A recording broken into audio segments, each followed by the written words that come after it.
Bueno, muy bien, buenos días. Muchas gracias por vuestra asistencia, por vuestra presencia. Muchas gracias a la Universidad de Cádiz por la cumpleaños, ¿no? 70 edición de los cursos de verano. Y a Manuel Ceballos por haberme invitado a participar en este curso que se configura como un encuentro, ¿no? entre personas que están en activo o personas que están estudiando gestión cultural. Yo os voy a hablar, me gustaría que no fuera solamente una conversación unidireccional, sino que cuando tengáis alguna duda o algo que queráis simplemente intervenir, que lo hagáis sobre la marcha, no dejarlo para el final, porque igual después no hay tiempo y porque prefiero que sea sobre la marcha, ¿no? Lo que vamos un poquito a dialogar en este rato de conversación que tengamos, lo he estructurado como en 3 bloques. Un primer bloque más introductorio acerca de la aproximación al concepto y sobre todo al cambio de ese contexto, ¿no? Cómo el contexto influye en la gestión cultural, para centrarnos después en el meollo de esta intervención acerca de las políticas culturales. Yo hablaré siempre desde el punto de vista público porque he trabajado en él casi exclusivamente. La única experiencia que tengo del sector privado es desde las organizaciones sin ánimo de lucro, desde las asociaciones culturales, pero no desde el mundo de la empresa privada. Digo que sería bueno centrarnos en la definición de las políticas culturales, cuáles son los inconvenientes y las pegas que se siguen sin solventar después de tantos años y que se constituye en uno de los retos principales, ¿no? La definición y publicitación o publicación de las políticas culturales como la única forma, al menos yo lo entiendo así, de evitar el caer en esa indefinición de políticas culturales, es haciendo una buena labor de planificación. Terminaremos esa parte con algunas pinceladas sobre la necesidad de evaluar, que le he llamado la gran olvidada, y acabaremos con un par de ideas, de reflexiones en torno a los recursos, concretamente a la disminución paulatina de los recursos después de la crisis económica y la necesidad de terminar de configurar el puesto o el trabajo de la gestión cultural, más que el puesto, el trabajo.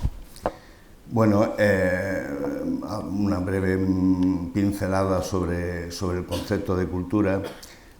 No creo que nos valga en nuestro ámbito ese concepto abierto, muy amplio, antropológico de cultura, en el cual cultura sería cualquier manifestación humana.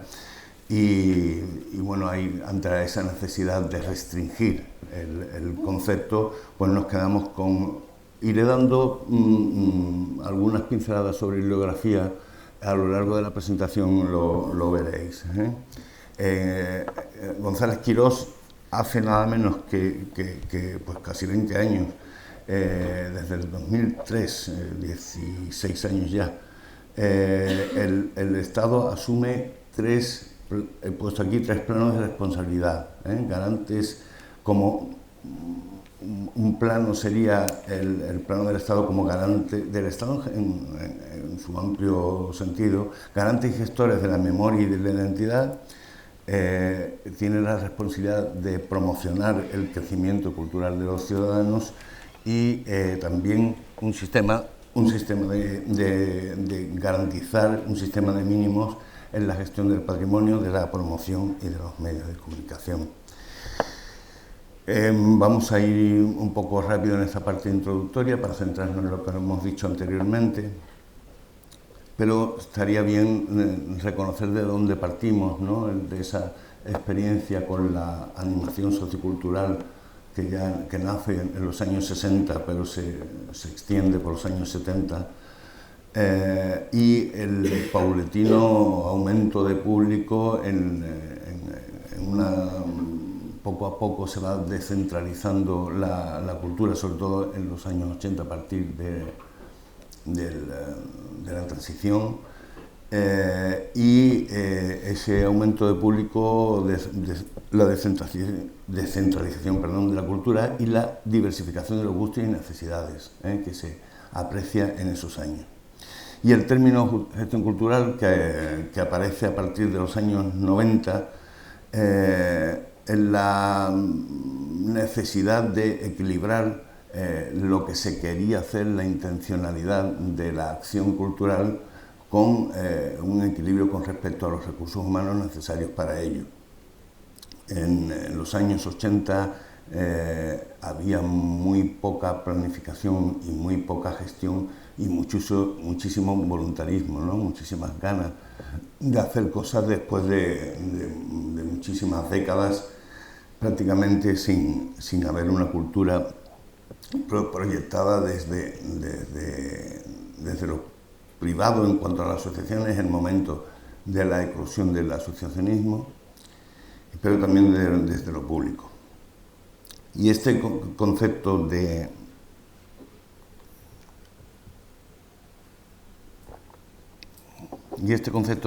gestión cultural surge como un método, ¿no? Como un método, en referencia también al concepto, en el glosario crítico de gestión cultural de Pedro Vives, un profesor que tuvimos la suerte de tenerlo en esta universidad también hace ya unos años. Él señala 3 planos diferentes de la gestión cultural, ¿no? El plano territorial, el plano de los sectores y el plano de las infraestructuras. En el plano territorial habría que fijarse, habría que poner el acento en la gestión en función del territorio. A un territorio más amplio, más grande, sí se puede contemplar la posibilidad de una gestión cultural de carácter especialista, o muy concreta sobre los sectores o incluso sobre la teoría.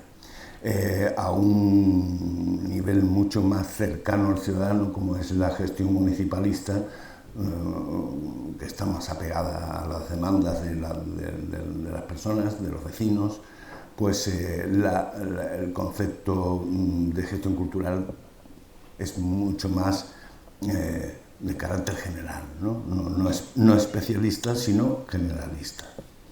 En el segundo lugar estaría el plano de los sectores, las artes plásticas, las artes escénicas, el patrimonio, los audiovisuales, el libro, la danza, etc.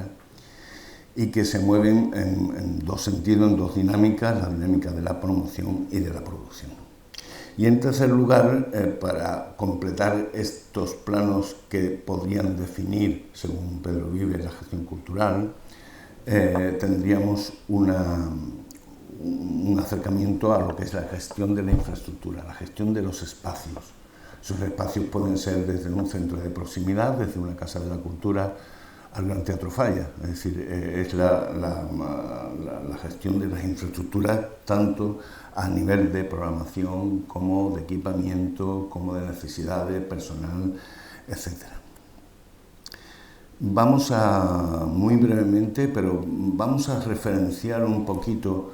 Manuel Ceballos tendrá mucho más idea de esto que lo que yo pueda decir, dada su vinculación al derecho, pero sí que me gustaría recordar que la Constitución española es una de las que abordan más prontamente y mejor el tema del derecho a la cultura. En una comparación con otras constituciones europeas, pues aparece, veremos después que esto no se cumple exactamente como dice la Constitución, pero sí que hay, desde el mismo preámbulo, en el artículo 3 se habla del pluralismo lingüístico, de la necesidad de la libertad lingüística, pero en el artículo 2 se habla de la obligación en materia cultural de los poderes públicos, y el artículo 20 y 27 que hacen referencia a derechos y libertades,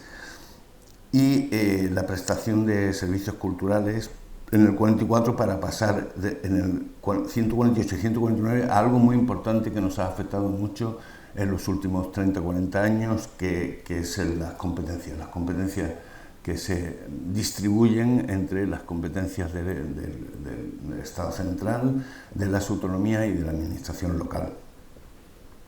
En cuanto a la administración autonómica, tenemos el Estatuto de Autonomía, en el que en el artículo 12 dice promover el acceso de todos los andaluces a los niveles educativos y culturales que les permitan su realización personal y social. Es decir, es una fuerte apuesta por el acceso, ¿no? El acceso a la cultura. Y en función de este acceso, las competencias van a otorgar a la comunidad autónoma, a través del artículo 13, una serie de competencias claras en artesanía, en las fundaciones, en el registro y seguimiento de fundaciones y asociaciones culturales, como son las asociaciones culturales normales, incluso las que son asociaciones de asociaciones, ¿no? Las federaciones, la confederación, etc. El patrimonio artístico, el monumental, arqueológico y científico, uno de los mayores en este ámbito, como sabemos, uno de los mayores ámbitos de la creación muy al principio de la autonomía del Instituto de Patrimonio Histórico. Los archivos, museos, bibliotecas que no sean los propios y los que no sean de titularidad estatal, que se pueda conveniar. Por ejemplo, el Museo de Cádiz, que es estatal, pero está conveniado su gestión con la Junta. También la radio, la televisión y la prensa. En la administración local hay una pronta también ley que afecta a la cultura, es la ley de 1985, que ha sido posteriormente ampliada y mejorada, pero que da competencia a los municipios en materia de patrimonio, de actividades culturales y de instalaciones. Lo único, pero de una forma muy vaga, muy difusa, lo único que se reconoce explícitamente es la obligatoriedad de tener una biblioteca en poblaciones mayores de 5.000 habitantes. Claro, eso hoy nos parece ridículo, porque no tanto las competencias como el papel que ha jugado el municipalismo, el municipio, la gestión de la cultura, como veremos después, tanto en la aportación de recursos como en la gestión, es fundamentalmente de carácter municipal, es fundamentalmente de los ayuntamientos.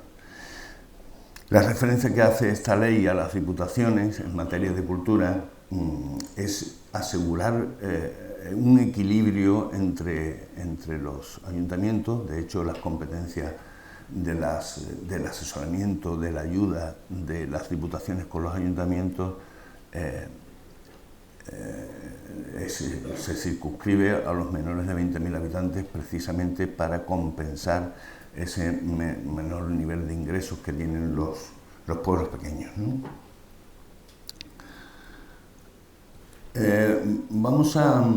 Me gustaría que hiciéramos antes de meternos un poco más profundidad, ver cómo es un sector, el cultural, que sigue estando sometido a un proceso de transformación que va a actuar, digamos, tanto en su perfil de lo que es capaz de generar, como en las programaciones, etc.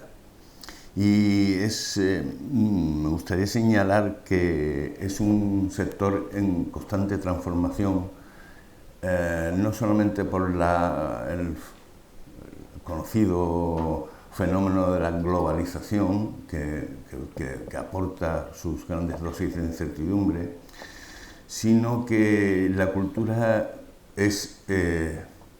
tiene dificultad para adaptarse a estos cambios, así como sociológicamente, por ejemplo, los cambios tecnológicos que son y serán muy rápidos. enseguida tienen una respuesta clara de uso, de manejo. En la cultura, los cambios sociales, tecnológicos y económicos que señalo ahí van a dificultar, ¿no? No ha sido capaz, hasta ahora por lo menos, de tener una buena digestión de esos cambios. Y ello es porque es un sector que se caracteriza aún por una falta de estructuración, especialmente en los ayuntamientos y no solamente en los pequeños. Nos sorprenderíamos con, por ejemplo, lo que significa un ayuntamiento de más de 100.000 habitantes y que la gestión cultural lo lleve. No es el caso de Cádiz, no penséis en Cádiz. Lo llevan 5 o 6 personas, y dice, pero bueno, ¿esto cómo es, no? En cambio, hay otros ayuntamientos de menor población donde a lo mejor están un poco mejor dotados, pero normalmente la gran... y esto sí que lo conozco por experiencia propia de mi trabajo, es que en los ayuntamientos pequeños el gestor cultural está para todo. Es decir, no hace una labor de gestión cultural específica, concreta, que le permita llevar todos los pasos lógicos de una gestión cultural, desde la planificación a la ejecución y a la evaluación, sino que un poco está como chica para todo, con lo cual tiene varias delegaciones en su responsabilidad. Lo digo porque esta falta de estructuración que ya había en los años 90 sigue estando. Es decir, decía Manuel que le interesaba señalar los retos, ¿no? Cuáles son los problemas y los retos con los que nos enfrentamos, y este es uno de ellos, la falta de estructuración. Seguimos, después de 20 o 30 años, debatiendo las contradicciones entre lo que se hace y lo que se debería hacer. O sea que en los libros, en los manuales y en las conferencias está muy bien todo, está muy clarito, pero después llevarlo a la práctica hay un gran diferencial entre, me imagino que eso será para todas las profesiones, pero bueno, yo hablo de la nuestra, y hay una gran diferencia entre lo que se dice y lo que se hace.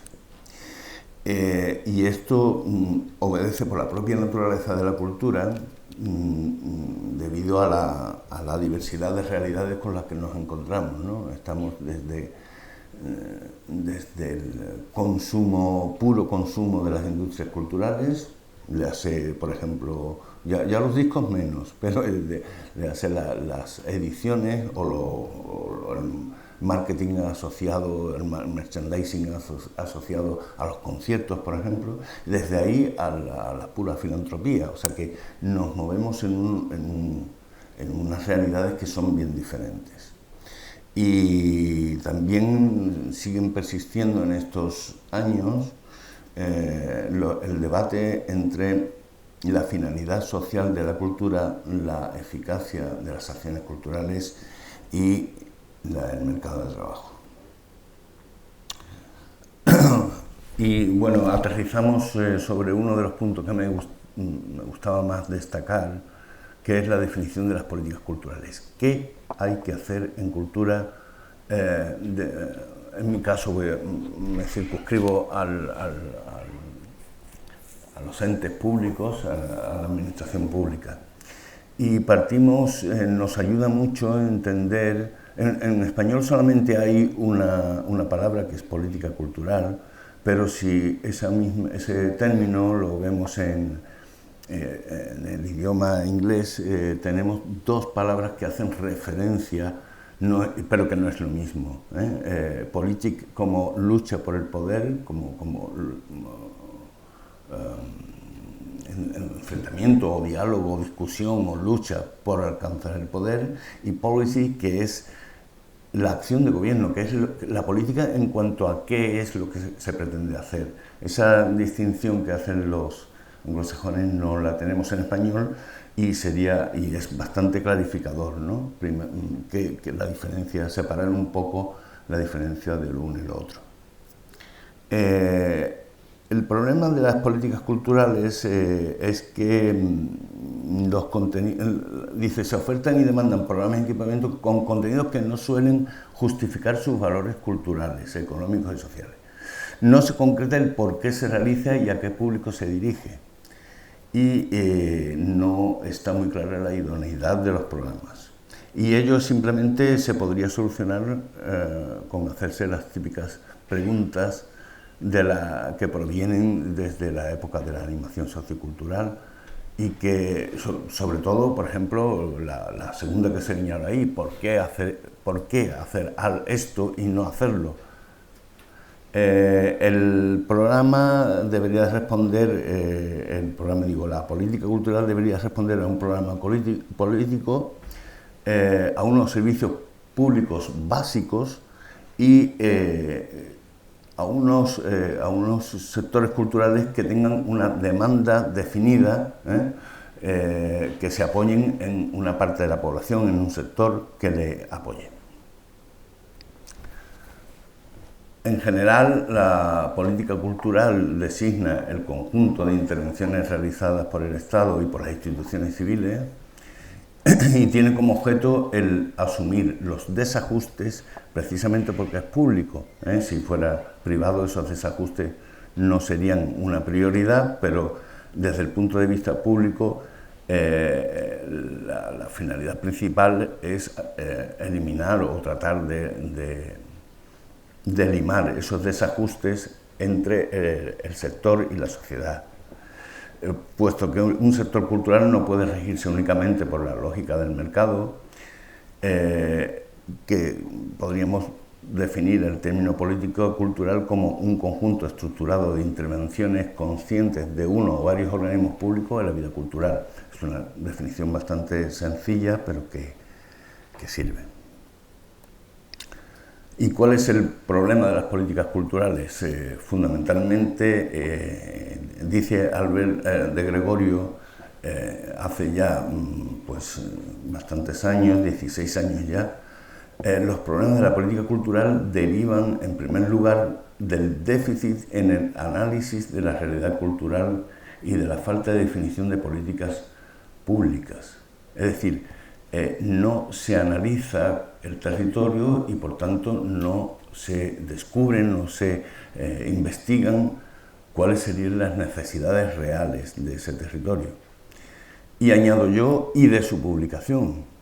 Es decir, el mal que aqueja a las delegaciones de cultura y concretamente a sus concejales y concejalas, no solamente es que a lo mejor no hay política cultural, a lo mejor sí, todo debería estar registrado en el programa electoral de cada partido, pero como la cultura siempre es algo, ¿no?, como de adorno, pues en muchas ocasiones ni siquiera aparece publicado qué es lo que va a hacer la delegación, porque además hay un factor de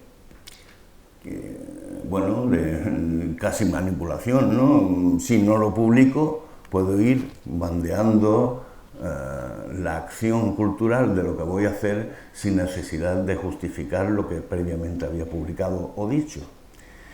Este es el gran problema no de la gestión cultural pública en general, pero sí en buena parte de las políticas culturales de los ayuntamientos. En la indefinición de la política cultural y en el no publicar esa política cultural. ¿Y cuál sería? Este es el problema, este es el reto. ¿Cuál sería la solución o por lo menos el intento de solución? Pues no encontramos otro que el de la planificación. Es decir, cuando una actividad cuando un conjunto de actividades, un programa de lo que va a hacer esa delegación de cultura está bien planificada, es más difícil de improvisar, ¿no?, que es la gran enemiga que debería de tener. Digo que debería porque desafortunadamente se sigue improvisando muchísimo, pero debería ser la gran enemiga de la gestión cultural. Y la planificación de la cultura empieza por un plan de cultura.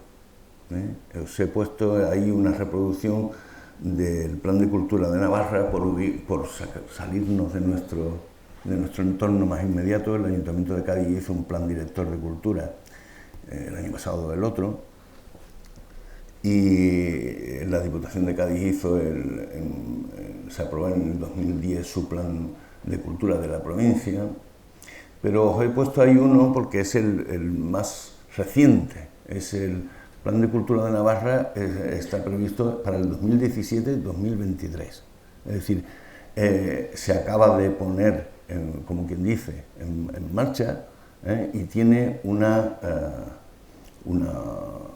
longevidad o una visión de 6 años vista, ¿no? Desde que se...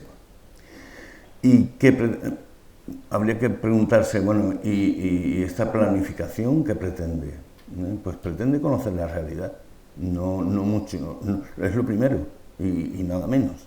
O sea que consensuar las propuestas de acción y ser un instrumento de planificación y de definición de políticas culturales, lo que hablábamos antes de la indefinición y de la no publicación de las políticas culturales.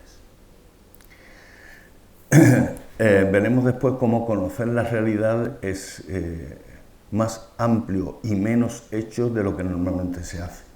Los puntos de partida, es decir, ¿por qué? ¿Cuáles son los elementos que potencian la creación de un plan de cultura? Sería la inquietud por la mejora, es decir, queremos mejorar, no queremos hacer las cosas siempre de la misma manera o siempre igual, aspiramos a la calidad en todo lo que hacemos, en los planes directores, en los programas, en las actividades. Y a su vez tiene que tener como punto de partida un respaldo de los responsables políticos. Es decir, si no hay un apoyo directo en el plano público de los responsables políticos, no es posible acometer un plan de cultura. Y he señalado ahí también como punto de partida los referentes a los que nos podemos ir un poco como consulta, ¿no? Un referente fundamental es la Agenda 21 de la Cultura, me imagino que lo conoceréis o que os sonará de algo. Ahí tenéis la página web donde se puede ver. Y una cosa fundamental para hacer un plan de cultura es ver otros planes de cultura. Hay bastantes publicados, en España hay planes, los primeros se hicieron en Cataluña, creo que el primero fue el de Sabadell, pero está el de Barcelona, está el PECA, el Plan de Cultura de la Junta para toda Andalucía, que yo creo que empezó muy fuerte y con muchas pretensiones, incluso tenía una cuenta satélite y todo eso se ha venido abajo. Hay que tener en cuenta que los planes se hacen con bastante tiempo con la pretensión de perdurar. Y bueno, en nuestro caso ya he citado a dos, ¿no? El Ayuntamiento de Cádiz y la Diputación de Cádiz ya tienen sus planes. ¿Y cómo se hace este plan de cultura? Con dos premisas, el rigor técnico y la participación. O sea que por una parte el rigor técnico que se presupone a los gestores culturales, por ejemplo, que puedan participar de él, y la participación no solamente de gestores o de agentes culturales, sino incluso de la población. Con un equipo de trabajo y con otras personas que pudieran colaborar con ese plan. Y vamos a señalar, aunque sea brevemente, cuáles serían las fases principales de ese plan de cultura. Bueno, pues hay una fase preliminar de acopio de documentación. Ahí he señalado lo que os hablaba antes del Plan Estratégico de la Provincia y del PECA de Andalucía, y centrarse en la definición de esos aspectos genéricos, qué estructura tendría y la aprobación de su realización. Decía antes que sin el apoyo expreso de los responsables políticos no es posible acometer un plan de cultura desde el punto de vista público. Y en la fase 1 es lo que antes quería hacer alusión a la falta para llegar a un diagnóstico de en qué situación nos encontramos, habría que hacer un análisis muy, muy profundo del territorio. Además, cada territorio tiene sus peculiaridades de todo tipo, sociales, económicos, culturales, de propios hábitos de consumo cultural. Y bueno, no hay otra forma que hacerlo que profundizar en el análisis cuantitativo y cualitativo de los datos que nos permitan llegar a un diagnóstico de situación. Esos datos que podemos obtener a nivel cuantitativo son de todo tipo, datos poblacionales, datos de economía, datos de educación, datos de consumo cultural. A nivel, depende evidentemente donde vayamos a incidir más, si es el plan de cultura de Vejer o el plan de cultura de Málaga, tendrá que tener un análisis mucho mayor en función del término del territorio en el que se mueve. Una vez que se ha hecho con un análisis DAFO, un análisis de la situación, estamos así. Pues bueno, las propuestas que se pueden articular vendrán por una parte de ese diagnóstico, estamos así, y también de la participación, es decir, de consultar a las personas, tanto expertas como no, acerca de qué quieren, cómo ven y qué quieren en su territorio. De ahí, de esas propuestas, podrá salir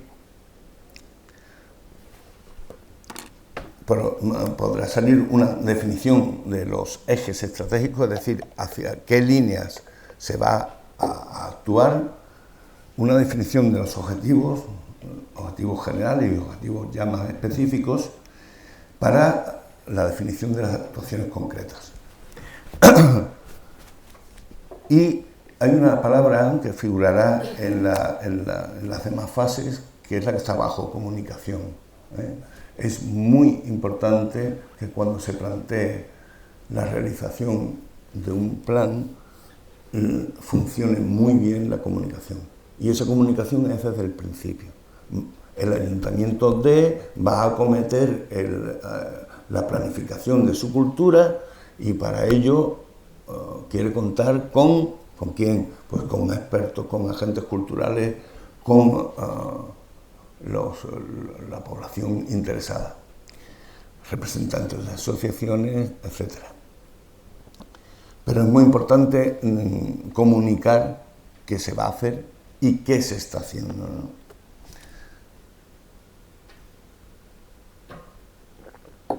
Cuando ya hemos definido los objetivos, las estrategias y todo, pues es hora ya de ponerse a implantar ese plan, que evidentemente será una aplicación gradual, no puede ser desde el principio todo a la vez, sino precisamente por eso es un plan, porque tendrá un cronograma en el que se marquen cuáles son las prioridades, qué se va a atender primero, qué se va a atender después y qué será lo último en atenderse. Y es imprescindible para un plan, si no se quedará en una declaración de intenciones, es imprescindible el presupuesto. Sin un presupuesto, un plan no sirve. Bueno, está bien como ejercicio de organizar la actividad cultural, el programa cultural, está bien contar con la población como participante, pero sin un presupuesto como adenda, sin decir con qué recursos vas a dotar lo que quieres hacer, pues se quedará eso en una declaración de intenciones. Hay que, en paralelo, establecer un plan de seguimiento de ese plan con marcar los indicadores que se van a utilizar para la evaluación. esos indicadores que no son otra cosa que magnitudes que nos ayuden a medir, porque los objetivos, si no se miden, tampoco sirven de mucho el saber si han funcionado o no, ¿no? Y bueno, he hecho esa planificación. Me gustaría dar algunas pinceladas sobre los recursos. Es decir, los retos que tenemos son, insistía Manuel en que viéramos la cuestión de los retos, ¿no? La problemática, la dificultad. Esa dificultad hemos señalado ya que es una falta de clarificación y publicación y comunicación de las políticas culturales, un posible, no remedio, sino realmente solución a esa situación, que es la planificándolo. Y me gustaría hacer una reflexión sobre los recursos. Y en los recursos soy bastante, veréis que no es nada halagüeño. Después de 20 años, la Fundación Autor dio unos datos en el 97, hace más de 20 años, en el que el cómputo global del gasto de inversión de las distintas administraciones en cultura no llegaba al 1%, era el 0,97%. Eso es un dato de la Fundación Autor, que es una entidad independiente, vinculada más a la empresa privada y a las SGAE que a otra cosa. De ese 0,97, lo que me gustaba señalar es qué pertenece al gasto de qué administración. Y nos fijamos que solamente el 14%, claro, esto es un proceso que se debe a la descentralización, afortunadamente a la descentralización que ha tenido el país, pero solo el 14% corresponde a lo que entendemos por el Ministerio, al Estado central. Aproximadamente la tercera parte, el 0,30% a las comunidades autónomas, y la mitad de ese gasto total, más de la mitad de ese gasto total, corresponde a los ayuntamientos. En contra de lo que nos podamos pensar, son los ayuntamientos los que más han invertido en cultura. Seguimos con estos datos de los recursos, pero 20 años después. Y es desolador, es decir, se ha alcanzado la mitad de lo que se había invertido hace 20 años. Si fijáis en las cifras anteriores, era un 0,14, 0,30, 0,53. En 2015 el gasto de la Administración del Estado es 0,06, el de la Administración Autonómica 0,10 y el de los ayuntamientos 0,28. De lo cual se deducen dos cosas. Uno, que ha pasado la crisis, es decir, que la crisis ha hecho mella. Después veremos en un gráfico cómo el gasto actual referido al año 2017, es equiparable al del principio de la década. Y aquí podemos sacar una conclusión, que es que los ayuntamientos y las diputaciones aportan el triple de gasto que la comunidad y quintuplican el del Estado, el de la Administración Central, quiero decir. Y bueno, para el que les gusten las cifras, pues ahí tenéis una comparativa, que no nos vamos a entretener mucho con ello, simplemente para que veáis las cifras de evolución. No hay cifras publicadas por el Ministerio después de 2016. No sigue el cuadro, no porque no haya querido, sino porque no está. El cuadro del Ministerio acaba su información en el año 16, publicado en el anuario de este año. En este año lo que publica son cifras correspondientes como máximo al 2016. Pero aquí estáis viendo una repetición de lo que estaba diciendo antes en porcentajes. El gasto fundamental, el gasto que además se eleva entre 2012 y 2016 es el de los ayuntamientos. El gasto de la Administración Central, del Ministerio, entre 2012 y 2016 ha disminuido. Y también disminuye el de la Administración Autonómica.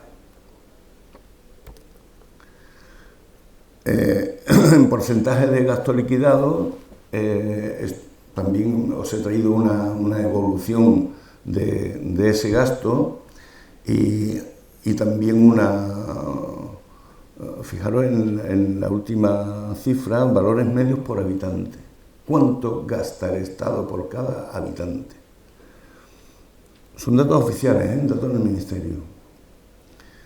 Y bueno, pues pasamos, nuevamente se ve una disminución del gasto por habitante del principio de la década a mitad de la década y un gasto de la administración local que sigue subiendo, que es mucho mayor que la aportación que hacen los demás niveles de administración, pero es que además sigue subiendo.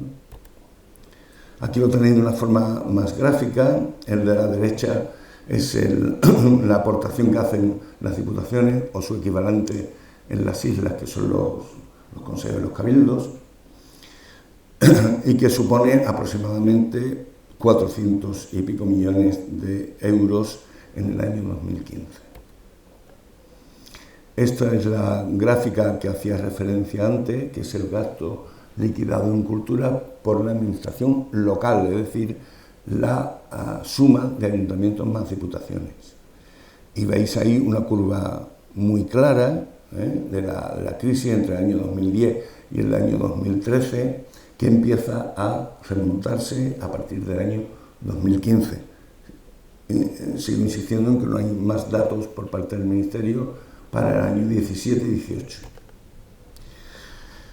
Voy a ir terminando ya con esta intervención porque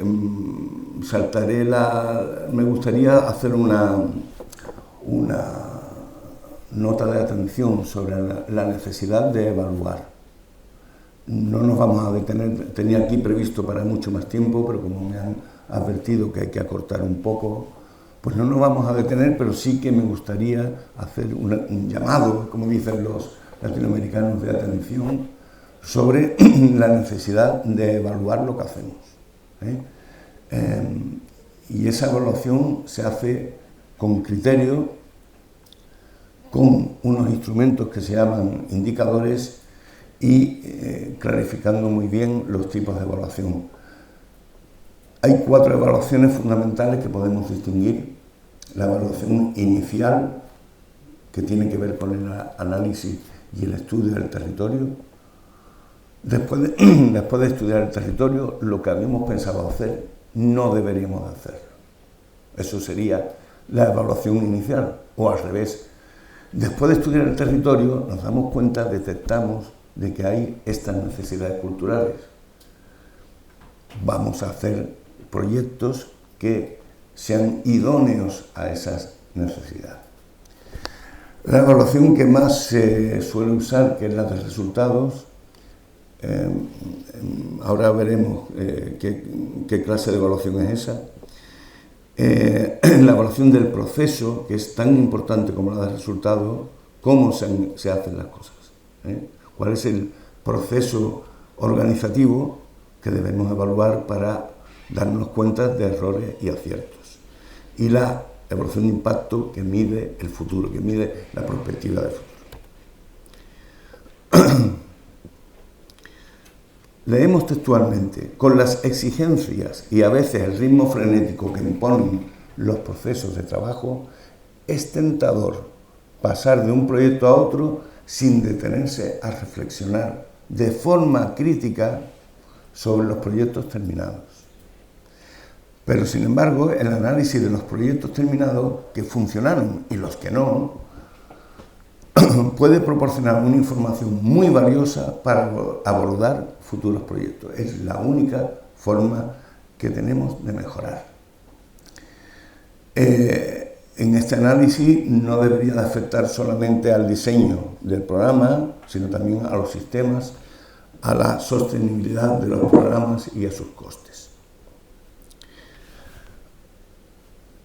Pero este deseo de evaluar las políticas y los proyectos culturales en muchas ocasiones adolecen de una escasa sistematización y muchas veces sin objetividad. Priman más las valoraciones subjetivas y personalistas de los responsables de turno, sea concejales o sea personal de dirección, que realmente una apuesta por un análisis de evaluación científico con datos obtenidos de una forma tanto cuantitativos como cualitativos. No se nos olvide que es tan importante pasar una encuesta como hacer una entrevista con un experto, por ejemplo. Serían formas distintas, unas más cualitativas en el caso del experto, otras más cuantitativas en el caso de que te ha parecido la exposición, pero que nos ayudan a tener una visión mucho más profunda del programa que hemos hecho, de su acierto.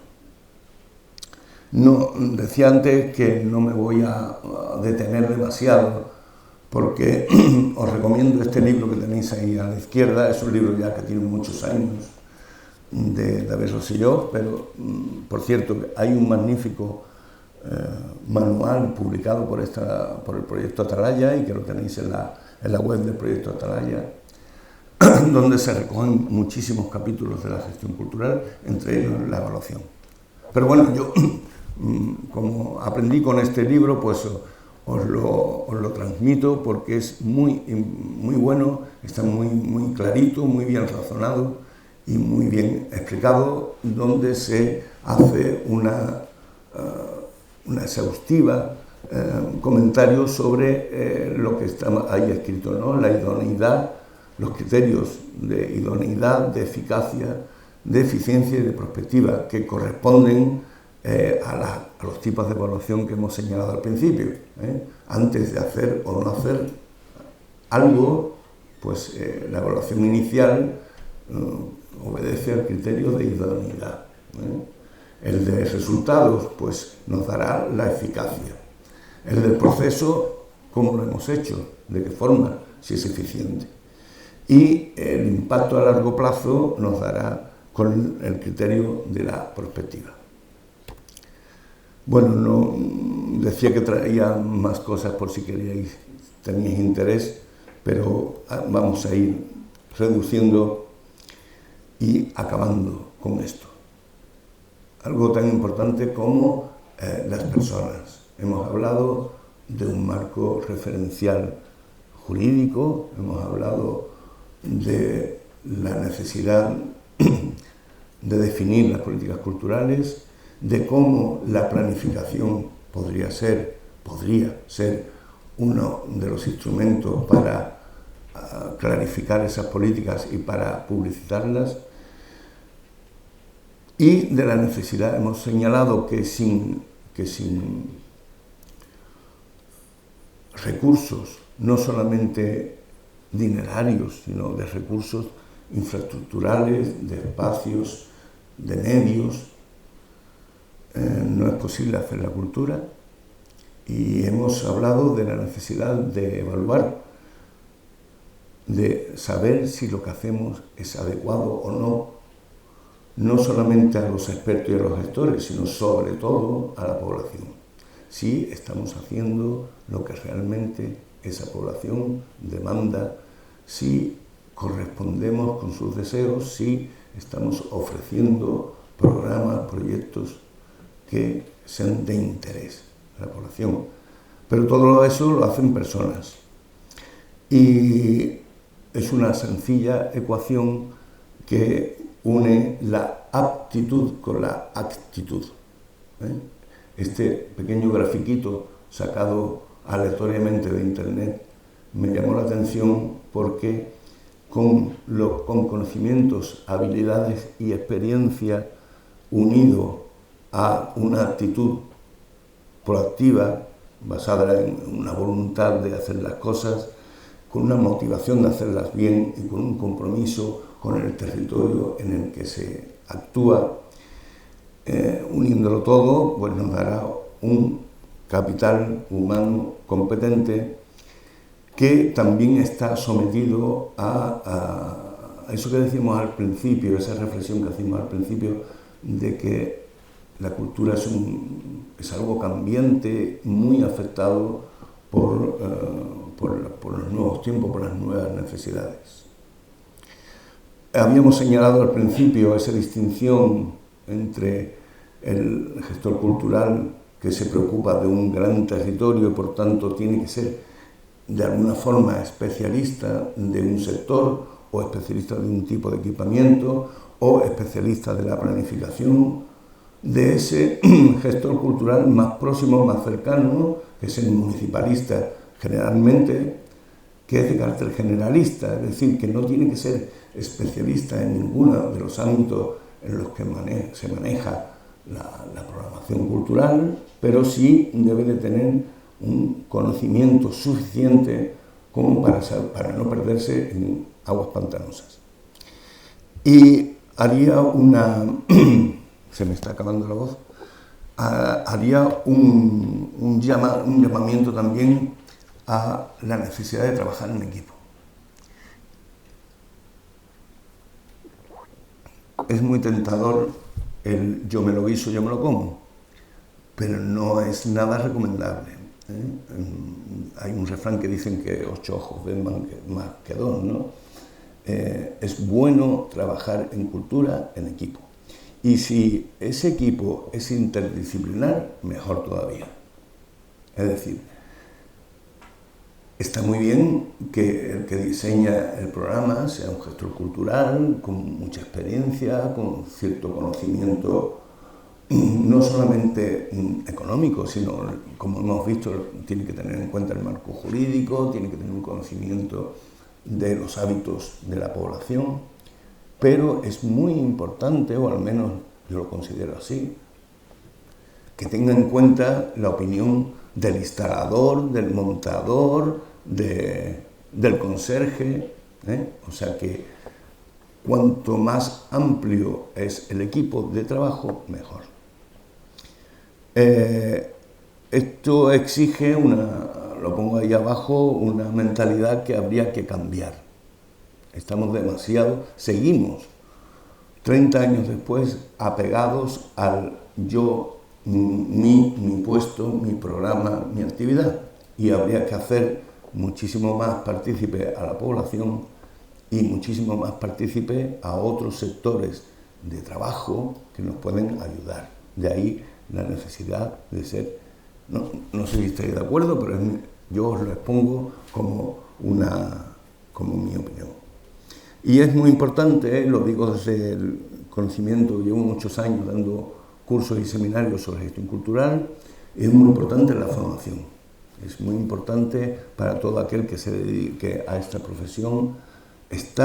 La formación en gestión cultural no caduca, no tiene fin, está siempre. Llevo 30 años y aún sigo asistiendo a cursos, me sigo formando. ¿Y qué necesitamos de un gestor cultural? Ya estoy acabando, ya vamos en la recta de salida. Pues capacidad, lo que decíamos antes, para unos escenarios cambiantes debido a la velocidad con que la sociedad cambia, capacidad de situarse en contextos diferentes y adaptarse a situaciones de carácter social y político que cambian, que no son eternas en sí, y hay que adaptarse, adaptar siempre respetando el criterio, pero adaptarse a esos cambios sociales y políticos. Y muy importante en un gestor cultural, creo yo, es establecer puentes que, aunque no sean de tu especialidad, pero sí deberías de trasladar esos puentes, esa especie de asideros, hacia otros campos igualmente importantes como es la educación, como es el turismo, como es el desarrollo local, en el caso de los ayuntamientos pequeños, como es el medio ambiente, nunca mejor dicho, la actualidad de ese puente entre la cultura y el medio ambiente, la cohesión social, etc. Y acabo con un gráfico del profesor Luis Bonet, que veis ahí que tiene ya 8 años, pero que a mí me sigue pareciendo la mejor definición de gestor cultural. Lo primero es definir su trabajo como mediador entre la industria, los creadores, las instituciones y la ciudadanía. Es decir, es justamente ese nexo, ese eslabón que necesitan esos 4 diferentes campos de actuación.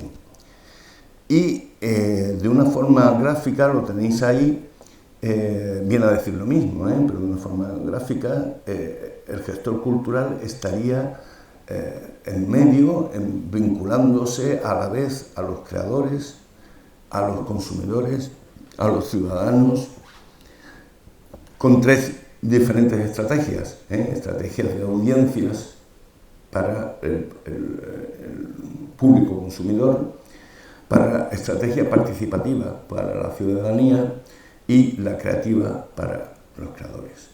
Y con ese papel de mediador, pues acabo. ¿Alguna